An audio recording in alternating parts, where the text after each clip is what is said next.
Hello दोस्तों, आज का न्यू टॉपिक फार्माकोलॉजी से लिया गया है एंटी हाइपरलिपिडेमिक। जब हमारे बॉडी में लिपिड की मात्रा बढ़ जाती है तो उससे क्या क्या होते हैं, कैसे कैसे डिसीज़ कॉज कर सकते हैं, अपन आज उसके बारे में शॉर्ट में पढ़ेंगे।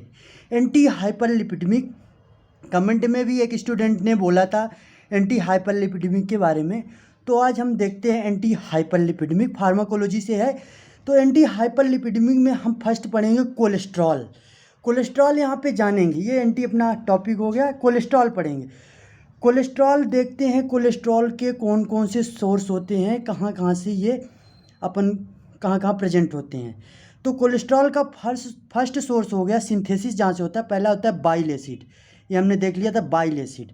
बाइल एसिड क्या क्या होता है, ये जीआईटी में जाता है और फैट को प्रोडक्ट को ब्रेक डाउन करता है। दूसरा होता है synthesis vitamin D. Vitamin D सूर्य के प्रकाश से भी ये क्या कहते हैं सिंथेसिस होता है। और थर्ड अपना है स्टेरॉयडल हार्मोन्स। स्टेरॉयडल हार्मोन से भी कोलेस्ट्रॉल का सिंथेसिस होता है। तो तीन टाइप से हमने सिंथेसिस देख लिया, बाइल एसिड, विटामिन डी और स्टेरॉयडल हार्मोन्स। बाइल एसिड जब हम फूड वगैरह अपन क्या कहते हैं डाइट में लेते हैं, खाना खाते हैं, उससे बाइल एसिड का सिंथेसिस होता है।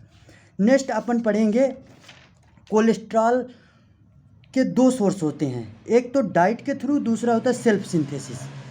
डाइट के थ्रू अपन जो लेते हैं बाइल एसिड के द्वारा बनता है, और जो अपन सेल्फ सिंथेसिस होता है वो क्या कहते हैं अपने लीवर में होता है। और ये जो डाइट के थ्रू लेते हैं जीआईटी के थ्रू बनता है। तो जीआईटी में मूड ऑफ एक्शन देखिए, जैसे डाइट के थ्रू देख लिए, डाइट के थ्रू और सेल्फ सिंथेसिस। अब हम इस पे थोड़ा मूड ऑफ एक्शन देखेंगे, जीआईटी से कैसे ये बाइल एसिड का सिंथेसिस होता है। तो अपन जब डाइट के थ्रू खाना वगैरह भोजन वगैरह लेते हैं तो उसमें बाइल एसिड सिंथेसिस होता है।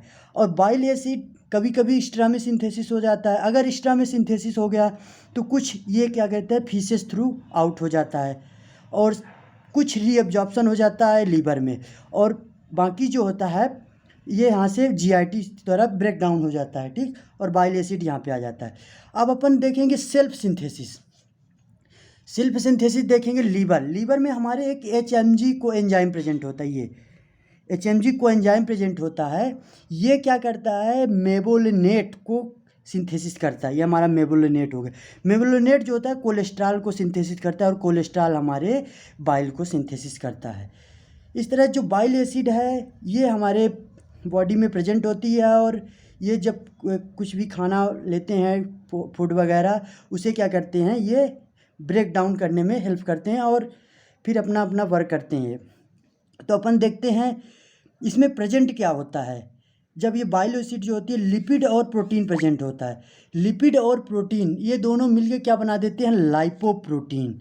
लाइपो ये कभी कभी अपने देखते हैं कि लाइपोमा जैसे डिसीज हो जाती है हमारे बॉडी में, ग्वाइटर जैसे, जिसे कहते हैं गांठ बन जाना, तो ये लाइपोमा होता है। तो लाइपोमा जब इसकी क्वांटिटी क्या होती है ज़्यादा मात्रा में बढ़ जाती है, तो लिपिड और प्रोटीन बन के क्या बनाते हैं लाइपोमा, तो इसे कहते हैं। अभी तो ये लाइपोप्रोटीन बना रहे हैं, जब इसकी क्वांटिटी जब ज़्यादा बढ़ जाती है तब लाइपोमा जैसे डिसीज होने लगते हैं स्किन में के अंदर।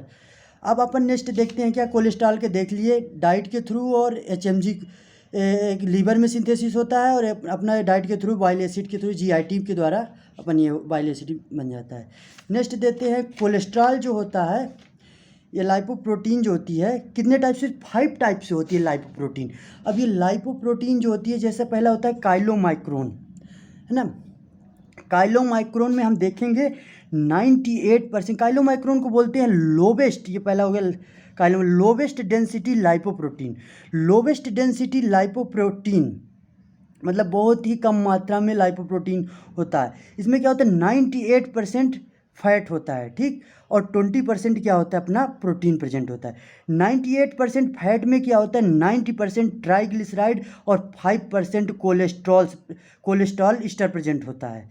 ये 90% ट्राइग्लिसराइड की क्वांटिटी यहाँ पे बहुत ज़्यादा होती है, और काइलोमाइक्रोन में। और ये कोलेस्ट्रॉल की क्वांटिटी की होती है कम 5% होती है, और जो 4% बचे हैं 3%, ये अपने होते हैं फास्फोलिपिड प्रेजेंट होते हैं। काइलोमाइक्रोन के बाद अपने अंदर होते हैं 5 टाइप्स होते हैं, जैसे हमने देख लिया था VLDL। VLDL को बोलते हैं very low density lipoprotein.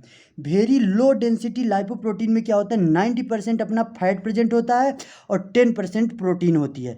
90% fat में 60% ट्राइग्लिसराइड और 12% कोलेस्ट्रॉल स्टर, और बाकी जो बचे हैं फास्फोलिपिड प्रेजेंट होते हैं।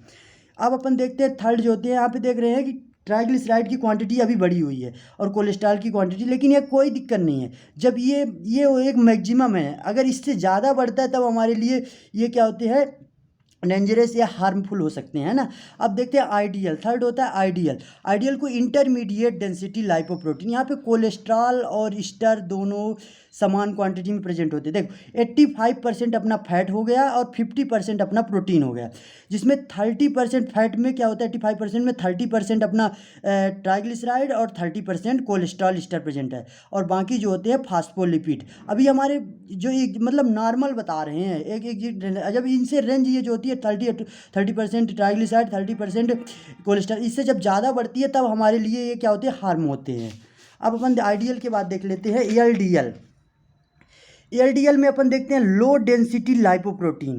अब इसमें क्या होते हैं, लो डेंसिटी लाइपोप्रोटीन 75% फैट होता है, 25% प्रोटीन।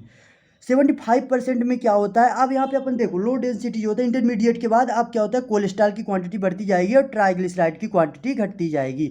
तो 75% में 10%, ये नहीं है, 10% जो होता है ट्राइग्लिसराइड और 50% होता है कोलेस्ट्रॉल स्टर, और जो बचता है अपना ये हो गया 60%, और जो 15% बनता है फास्फोलिपिड वगैरह होते हैं। ठीक, अब लास्ट आता है अपना, लास्ट 5 नंबर आता है एचडीएल। एचडीएल में क्या होता है, हाई डेंसिटी लाइपोप्रोटीन। ये जो होता है इसे गुड कोलेस्ट्रॉल भी बोलते हैं। इसमें क्या होता है, 50% फैट प्रेजेंट होता है, 50% प्रोटीन प्रेजेंट होता है। अब 50% फैट में क्या होता है, 5% ट्राइग्लिसराइड होता है और 20% कोलेस्ट्रॉल। अब यहाँ पे देखो धीरे धीरे बोल रहे थे ना, ट्राइग्लिसराइड कम होती जाएगी, कोलेस्ट्रॉल बढ़ता जाएगा। ये क्या करता है, एचडीएल का बहुत ही अच्छा काम है। ये क्या करता है, अगर हमारे ब्लड में क्या होता है कोलेस्ट्रॉल मतलब अगर बढ़ गया या तो घूम रहा है, तो इसे ये पकड़ के क्या ले जाता है, एचडीएल ले जाता है, लीवर में ले जाता है, और वहाँ पे ये ब्रेक डाउन करके उसको अपने वर्क में लगा देता है। तो हमने देख लिया जो होता है 50% फैट में 5% ट्राइग्लिसराइड, 20% कोलेस्ट्रॉल स्टर और फास्फोलिपिड जो अपने बच गए। और इसे इसलिए बोलते हैं फास्फोलिपिड, ये जो एचडीएल होता है, HDL is the good cholesterol. Blood में कोलेस्ट्रॉल के लीवर को, ब्लड से कोलेस्ट्रॉल को लीवर में ले जाता है और क्या करता है, ब्रेक डाउन कर देता है। अब अपन नेक्स्ट देखेंगे, अपन टाइप पढ़ लिए, अब अपन देखते हैं अगर ये इसकी क्वांटिटी बढ़ जाती है। ये देखो type of disorder, type and disorder. अगर ये जो अपन कोलेस्ट्रॉल और ट्राइग्लिसराइड देखे हैं, अगर इनकी क्वांटिटी कम या अधिक हो जाती है तो अपन को क्या कॉज करते हैं और इसके ट्रीटमेंट में अपन क्या यूज कर सकते हैं। तो टाइप ऑफ एंड डिसऑर्डर तो दिया डिस्क्रिप्शन, यहाँ पे देख लो, type of disorder, type of lipoprotein, type of lipid और caused by atherosclerosis and treatment. तो type 1, type 2, type 2A, type 2B, type 3, type 4, type 5। अब देखो काइलोमाइक्रोन, इसमें होता है टाइप लिपिड में क्या होता है, ट्राइग्लिसराइड और कोलेस्ट्रॉल।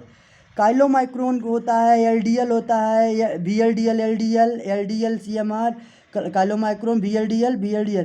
अब देखो फर्स्ट पढ़ते हैं टाइप 1 काइलोमाइक्रोन। काइलोमाइक्रोन में क्या होता है, ट्राइग्लिसराइड का लेवल बढ़ा रहता है और कोलेस्ट्रॉल का लेवल कम रहता है, तो एथेरोस्क्लेरोसिस ये डिसीज है नहीं कॉज करेगी, इसलिए हमको कोई भी ट्रीटमेंट की कोई ज़रूरत नहीं है। टाइप 2A एलडीएल में क्या होता है, ट्राइग्लिसराइड का लेवल कम होता है और कोलेस्ट्रॉल स्टर का लेवल बढ़ जाता है, तो यहाँ पे एथेरोस्क्लेरोसिस काज करता है। तो अपन कौन सी ड्रग ले सकते हैं, स्टैटिन ले सकते हैं। Type 2B VLDL very low density lipoprotein, LDL ये इसमें 2 प्रेजेंट होते हैं, जिसमें अपन क्या कहते हैं, ट्राइग्लिसराइड भी बढ़ता है और बढ़ सकता है और अपना कोलेस्ट्रॉल भी बढ़ सकता है, तो एथेरोस्क्लेरोसिस काज कर सकता है। तो यहाँ पे अपन ट्रीटमेंट के लिए क्या लेंगे, स्टैटिन ले सकते हैं, फाइब्रिनेट्स ले सकते हैं, निकोटिनिक एसिड ले सकते हैं। टाइप 3A में क्या होता है, आइडियल काइलोमाइक्रोन। इसमें क्या होता है, इसमें भी क्या होता है, ट्राइग्लिसराइड की क्वांटिटी बढ़ जाती है, मात्रा बढ़ती है, और कोलेस्ट्रॉल स्टर की, तो इसमें भी एथेरोस्क्लेरोसिस काज कर सकता है, तो अपन क्या दे सकते हैं, फाइब्रेट्स दे सकते हैं। टाइप 3 में क्या होता है, VLDL very low density lipoprotein. इसमें भी क्या होता है, ट्राइग्लिसराइड की मात्रा बढ़ती है, कोलेस्ट्रॉल की मात्रा कम रहती है, फिर भी इसमें क्या कहते हैं, कॉज कर सकता है, अगर कभी बढ़ा तो ये भी, तो अपन एथेरोस्क्लेरोसिस। इसमें क्या दे सकते हैं, कौन सी ड्रग दे सकते हैं, फाइब्रेट्स और निकोटिनिक एसिड। लास्ट अपना आता है टाइप 5, इसमें VLDL और C काइलोमाइक्रोल, जिसमें इसमें ट्राइग्लिसराइड की मात्रा बड़ी रहती है लेकिन कोलेस्ट्रॉल एस्टर की मात्रा बहुत कम होती है। इसलिए इसमें कोई मतलब डिसीज होने का, एथेरोस्क्लेरोसिस होने का नो चांस, इसलिए इसमें कोई भी अपन यूज नहीं करते हैं। तो आज थैंक यू दोस्तों, जैसा कि हमने कोलेस्ट्रॉल के बारे में पढ़ लिया। आपको कैसी लगी वीडियो आप ज़रूर कमेंट में करके बताइए।